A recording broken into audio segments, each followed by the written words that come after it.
A cidade mais famosa que jamais existiu estava enterrada sobre uma colina na Turquia, Troia, o nome que Homero transformou em poesia, que os romanos transformaram em origem e que os gregos transformaram em glória. Uma cidade que o mundo moderno havia decidido que nunca havia existido de verdade.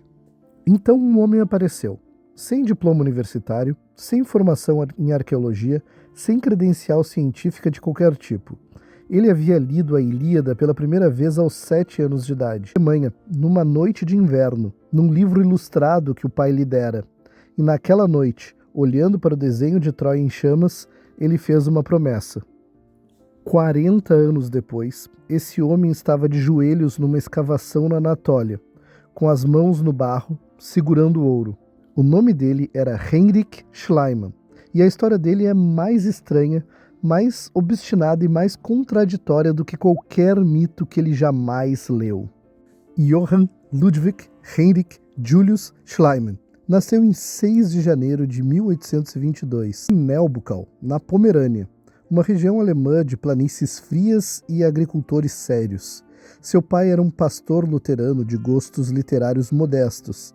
Não era rico, não era pobre, tipo de família que funciona enquanto nada corre mal. No Natal de 1829, quando Heinrich tinha apenas 7 anos, o pai lhe deu um livro chamado História do Mundo Ilustrada de Gerrer. Era um presente comum para crianças da época. Gravuras e textos sobre civilizações antigas, Egito, Roma, Grécia.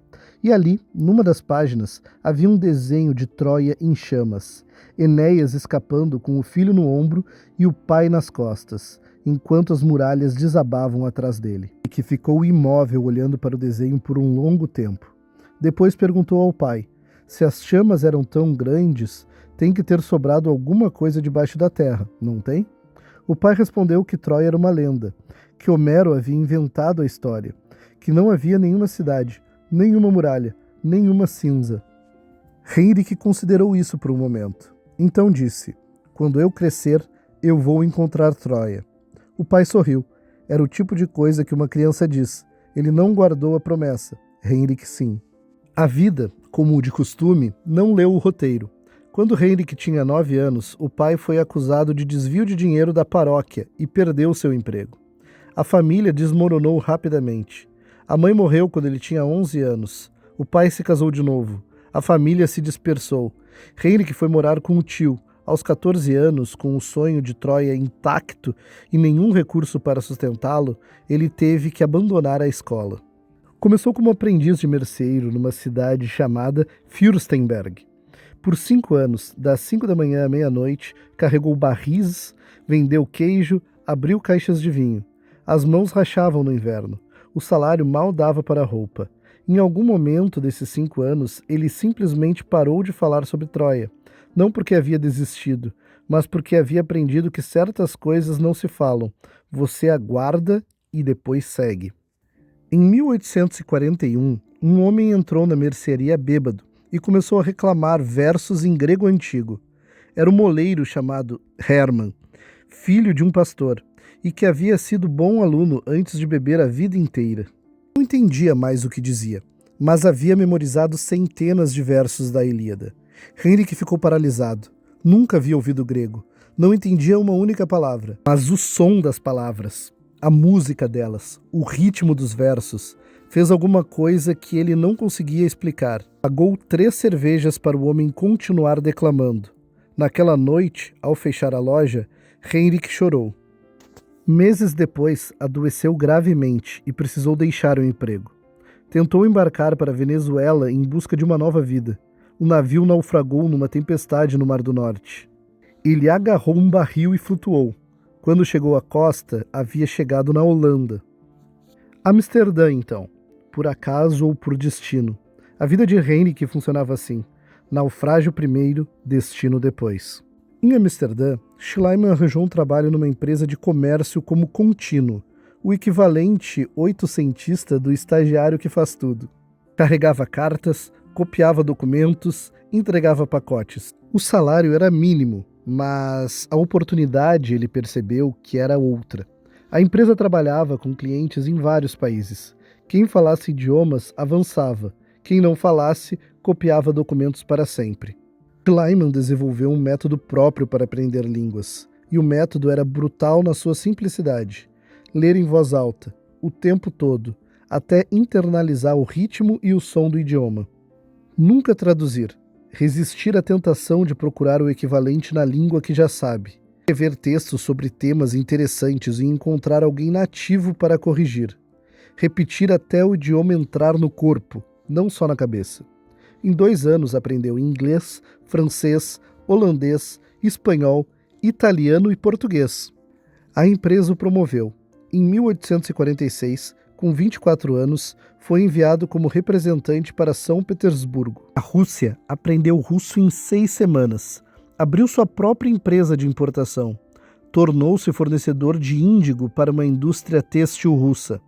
Em 1850, durante a corrida do ouro californiana, foi para São Francisco para garimpar, mas para abrir uma casa de câmbio e comprar ouro em pó dos garimpeiros. Em 3 meses havia lucrado o equivalente a décadas de trabalho normal. Voltou à Rússia. Voltou a enriquecer. Durante a Guerra da Crimeia, forneceu materiais estratégicos para o exército russo. Em 1856, Heinrich Schliemann tinha 34 anos e era milionário por muitas vezes. Então sentou numa cadeira em São Petersburgo, olhou para as janelas cobertas de neve e começou a aprender grego antigo. Levou 6 meses. Quando terminou, leu a Ilíada em grego, do começo ao fim, sozinho, em voz alta, num apartamento russo, pela primeira vez desde a infância. Esse homem ainda tinha uma promessa a cumprir. Mas antes de continuarmos, se você está gostando dessa história até agora, fica até o fim. O que vem depois é onde tudo começa a dar errado de maneira mais fascinante possível. Se você gosta do canal, inscreva-se para não perder o próximo episódio. A primeira esposa de Schliemann chamava-se Ekaterina. Era russa, de boa família, e não entendia por que o marido gastava dinheiro deles em escavações imaginárias no Oriente Médio. Ela queria um marido em São Petersburgo, não um arqueólogo alemão em busca de uma cidade que não existia. Tiveram 3 filhos e uma vida separada em tudo que importava. Em 1868, Schliemann finalmente foi à Grécia pela primeira vez. Tinha 46 anos. Quando chegou em Atenas, desceu do navio e começou a chorar. Visitou o Peloponeso, nadou nos rios que Homero havia descrito, andou pelas planícies onde Aquiles e Heitor haviam corridos, ou onde, segundo o mundo acadêmico, haviam supostamente corrido na imaginação de um poeta cego. Ele não se importava com o que o mundo acadêmico dizia. Para Schliemann, Homero não era ficção, era cartografia. Plutarco escreveu uma carta para o seu velho amigo, Teóclitos Vimpos, que agora era bispo na Grécia. A carta era objetiva, com precisão de um homem acostumado a contratos comerciais. Ele queria uma esposa grega. Os requisitos eram os seguintes: deveria ser jovem, bonita, pobre, mas bem educada, de família respeitável, e este era o ponto inegociável: ela deveria amar Homero. Vimpos enviou uma fotografia. A moça se chamava Sofia Engastrômenos. Tinha 17 anos, os cabelos escuros, os olhos claros, a expressão séria de quem não havia sido consultada sobre nada. Schliemann tinha 47 anos. Casaram-se em 1869. O início foi difícil. Sofia era jovem demais para entender o marido, e ele era velho demais para notar que ela precisava de tempo.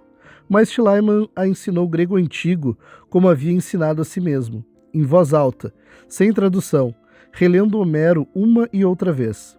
E em algum ponto dessa educação obstinada, Sofia parou de resistir. Ela leu a Ilíada, ela entendeu o que movia o homem com quem havia se casado. E quando chegaram à escavação, estava tão dentro da história quanto ele. O establishment acadêmico da época era unânime. Se Troia havia existido, e isso já era uma concessão enorme, porque a maioria acreditava que não havia, então ela estaria em Alexandria Troade, a cidade antiga grega no noroeste da Turquia. Havia também outro candidato popular, Bunarbashi, uma colina com atributos geográficos razoáveis que muitos especialistas preferiam. Schliemann foi a Burnabashi e fez o que só ele teria ideia de fazer. Aplicou o teste de Aquiles. Na Ilíada, Aquiles persegue Heitor ao redor das muralhas de Troia 3 vezes antes de o matar em duelo. Se Burnabache fosse Troia, o homem deveria conseguir correr ao redor dessa colina 3 vezes. Schliemann tentou. A encosta era tão íngreme que ele acabou praticamente engatinhando. Homero não erra. Aquilo não podia ser Troia. Então convenceu Frank Calvert. Calvert era cônsul britânico na Turquia. Era arqueólogo amador, como quase todos os arqueólogos do século XIX. E havia chegado antes de Schliemann a uma teoria diferente. Troia estava em Hisarlik, na colina aparentemente comum a alguns quilômetros da costa, perto do Estreito de Hellesponto. Calvert havia até comprado metade do terreno, mas não tinha dinheiro para escavar. Schliemann tinha dinheiro. Calvert tinha a teoria. O encontro foi rápido. Hisarlik passou no teste de Aquiles com folga. O terreno plano ao redor da colina permitia exatamente o tipo de perseguição que Homero descrevera. Para Schliemann, isso era o suficiente. Após meses de burocracia com o governo otomano, propinas disfarçadas de presentes, formulários em turco otomano, paciência que não lhe era natural, Schliemann obteve a concessão para escavação em 1870. Contratou centenas de trabalhadores turcos, trouxe ferramentas pesadas e, em abril de 1871, começou a escavar Hisarlik. O método era o único que ele conhecia, eficiente, direto, sem hesitação. Onde havia terra, tirava a terra. Onde havia pedra, quebrava a pedra. O objetivo era o fundo era onde estava Troia. A arqueologia moderna não existia como disciplina rigorosa. Ninguém havia estabelecido protocolos para preservar camadas estratificadas. Ninguém havia explicado a Schliemann que cada camada destruída era uma época apagada para sempre. O que Schliemann encontrou em Hisarlik foi mais complexo do que qualquer um poderia imaginar.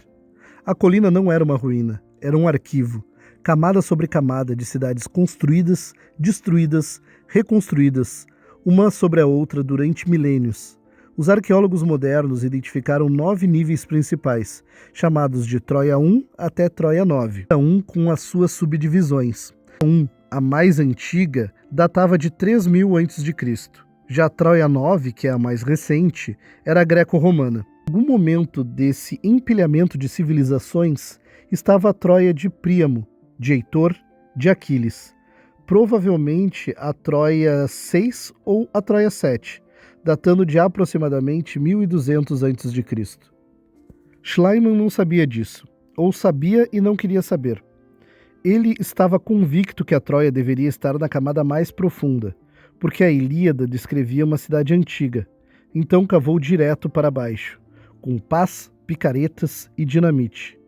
Destruiu Troia 6 sem parar, passou por ela sem perceber. Em 31 de maio de 1873, Schliemann supervisionava a escavação de Troia 2, uma camada muito mais antiga que a de Príamo, quando algo brilhou no barro. Era cedo pela manhã. Mandou os trabalhadores pararem para um intervalo. Depois chamou Sofia.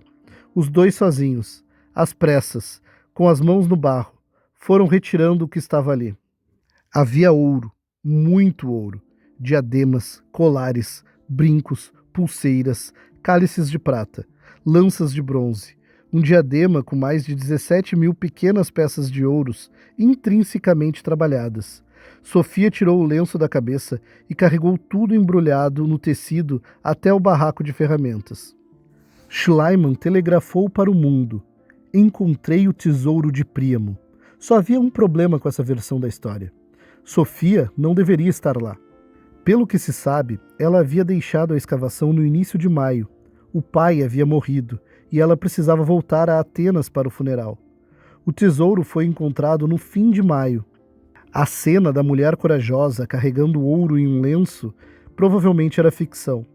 Anos mais tarde, Schliemann admitiu isso numa carta privada para Charles Newton, conservador do departamento greco-romano do British Museum. Escreveu com a precisão de quem sabe exatamente o que está fazendo. Como estou tentando fazer dela uma arqueóloga, escrevi no meu livro que ela havia estado presente e me ajudado a tirar o tesouro. Fiz isso apenas para estimulá-la e encorajá-la. Uma mentira publicada em livro, confessada em carta particular. Semanas depois ele mandou fotografar Sofia usando as joias, os diademas de ouro, os colares, os brincos que supostamente haviam pertencido a Helena de Troia. A fotografia correu o mundo. Foi um golpe de relações públicas calculado com a mesma frieza de que ele havia negociado índigo em São Petersburgo. Os críticos de Berlim ficaram furiosos. Aquilo era, para eles, a prova definitiva de que Schliemann era um caçador de tesouro disfarçado de estudioso. Eles tinham um ponto, mas Schliemann também tinha o seu. Numa carta ao irmão, Schliemann escreveu algo que resume tudo. Meus maiores defeitos: ser um fanfarrão e um blefador. Deram incontáveis vantagens. Era um homem que se conhecia bem demais para se iludir, e que se iludia bem demais para parar. O governo otomano recebeu a notícia do tesouro de outra forma. Os termos da concessão eram claros. Metade de tudo encontrado pertencia à Turquia. Schliemann tinha contrabandeado ouro para fora do país. Foi multado e teve a licença revogada, e enfrentou um processo judicial. Pagou multa, mas ficou com o ouro. Desta forma, o tesouro de Príamo foi para Berlim. Aqui está o problema central de Heinrich Schliemann. Ele tinha razão no que importava, e estava errado nos detalhes que destruiu. Ele provou que Troia existiu. Isso era revolucionário. O mundo acadêmico havia tratado a Ilíada como literatura por séculos. Schliemann pôs uma pá no chão e encontrou muralhas, artefatos, ouro, camadas de civilização. A colina de Rizarlik era real. A cidade era real. Mas o tesouro de Príamo era 1000 anos mais velho que Príamo. Troia II data de aproximadamente de 2400 a 2200 a.C. E Troia da Guerra de Troia, se é que ela ocorreu como descrita, seria de 1200 a.C. O tesouro que Sofia carregou no lenço não pertencia a Príamo, pertencia a um rei sem nome de uma cidade sem registros, de uma época anterior à própria língua grega escrita. E a acabada que tinha a Troia de Príamo, Troia 6H, com todas suas muralhas massivas de pedra calcária, destruídas por volta de 1180 a.C., possivelmente por fogo, possivelmente por invasão, essa camada Schliemann destruiu com picaretas em seu caminho para baixo. 3 anos depois, em 1876, ele foi para Micenas, no Peloponeso, e escavou o Círculo de Tumbas-Á, famosos poços de sepultamentos da elite micênica. Ali encontrou túmulos de guerreiros com máscaras de ouro, armas de bronze, uma riqueza suntuosa que ninguém esperava. Telegrafou imediatamente para o rei da Grécia: templei o rosto de Agamenon. A máscara de Agamenon, como ficou conhecida, antecede Agamenon por 300 anos. E então, nas últimas escavações de Troia, veio o momento mais cruel. Wilhelm Dropfeld, o teto alemão que Schliemann havia contratado para documentar Rizarlik com rigor científico, identificou algo que havia sido ignorado por anos. Troia 6, uma camada menos de 2 metros abaixo da superfície, com muralhas de pedras calcárias enormes e cerâmica compatível com o período de Micenas. Era muito maior que Troia 2. Era a cidade certa. Essa era a cidade que Schliemann havia destruído a dinamite para chegar no fundo. Dopperfeld apresentou as evidências. Schliemann entrou na barraca e não saiu por 3 dias. Quando finalmente saiu, disse baixinho: "Acho que você está certo." Foi a única vez na vida que Heinrich Schliemann admitiu um erro, dito em voz baixa, para um único homem, numa tenda de escavação na Anatólia. Não havia telegrama, não havia carta ao rei da Grécia, não havia fotografia para circular pelo mundo inteiro. Schliemann foi o primeiro homem moderno a escavar Troia, o primeiro a escavar Micenas, o primeiro a escavar Tirinto. Em todos os 3 lugares encontrou algo real. Em todos os 3 lugares identificou o que encontrou com mitologia que amava desde a infância, cometendo erros que os séculos seguintes precisariam corrigir. E em todos os 3 lugares destruiu camadas inestimáveis no processo. Essa é a sua tragédia. Não que estivesse errado, mas que estava certo de maneira mais destrutiva possível. Heinrich Schliemann morreu em 26 de dezembro de 1890. Naquele ano ele havia sido operado de uma infecção no ouvido, em Paris. Uma cirurgia que os médicos disseram ter corrido bem. Ele não ficou para se recuperar. Tinha outra escavação planejada. Precisava voltar. Viajou para Nápoles para visitar o Museu Nacional de Arqueologia, antes de prosseguir. Em 25 de dezembro, no Natal, desmaiou numa rua de Nápoles. Foi carregado para um hotel. No dia seguinte, morreu sozinho num quarto, sem Sofia, sem os filhos, sem ninguém que soubesse muito bem quem ele era. O tesouro que ele havia encontrado foi para Berlim, exibido no Museu de Pré-História por décadas. Com a Segunda Guerra Mundial, os responsáveis pelo museu esconderam as peças num bunker secreto construído sob o Zoológico de Berlim. Em 1945, quando o Exército Vermelho invadiu a cidade, o cofre foi encontrado. Uma jovem arqueóloga soviética chamada Irina Antonova foi fotografada supervisionando o translado das peças para Moscou. Por quase 50 anos, a União Soviética negou categoricamente que o tesouro de Príamo existia em solo soviético. Em 1993, Iria Antonova, que havia se tornado diretora do Museu Pushkin, um dos maiores museus da Rússia, concedeu uma entrevista a um seminário russo. Admitiu que as peças estavam lá, estavam numa sala secreta subterrânea do museu, acessível apenas a ela e à assistente de confiança dela. Durante meio século, o tesouro de Troia havia existido numa sala que quase ninguém sabia que existia. Hoje, as peças estão expostas no Pushkin. A Alemanha quer de volta. A Turquia quer a metade que lhe foi roubada em 1873. Os gregos argumentam que Schliemann as tirou ilegalmente de Atenas. Nenhuma das partes obteve nada até hoje. Sofia viveu até 1932. Continuou trabalhando em arqueologia depois da morte do marido. Seu retrato está nos museus gregos. Ela é lembrada como parceira, não como curiosidade. Isso diz algo sobre ela, e também sobre o que acontece quando uma pessoa obstinada encontra alguém disposto a ser convencido. A Troia de Schliemann imaginava nunca existiu exatamente como ele imaginava. Mas Troia que ele encontrou era real o suficiente para mudar o que o mundo inteiro pensava sobre a poesia, mito e história. Às vezes o erro e a descoberta chegam juntos, na mesma escavação, no mesmo dia, no mesmo punhado de ouro. Um alemão de 7 anos olhou para um desenho de uma cidade em chamas e decidiu que aquilo era verdade. 40 anos depois, estava ajoelhado no barro da Anatólia, segurando o ouro com 3.000 anos de idade. Que a cidade que encontrou não era exatamente o que estava procurando. Que o tesouro não era de Príamo. Havia destruído a camada certa no processo de escavar a errada. Isso é o tipo de detalhe que a história adora. A distância entre o que queremos provar e o que acabamos encontrando. A versão de Schliemann de Troia era uma projeção da infância dele. A Troia real era mais estranha, mais velha, mais fragmentada do que qualquer poema.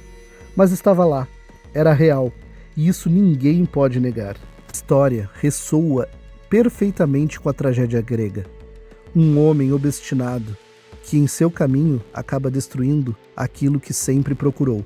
Se chegaram até aqui, muito obrigado pela atenção. Por favor, deixe o like e comentem se quiserem. Se inscrever também é bem importante. O canal está no comecinho e nós temos um projeto muito legal que gostaríamos de contar, mas para isso precisamos da sua ajuda. Estas são histórias que ainda reverberam.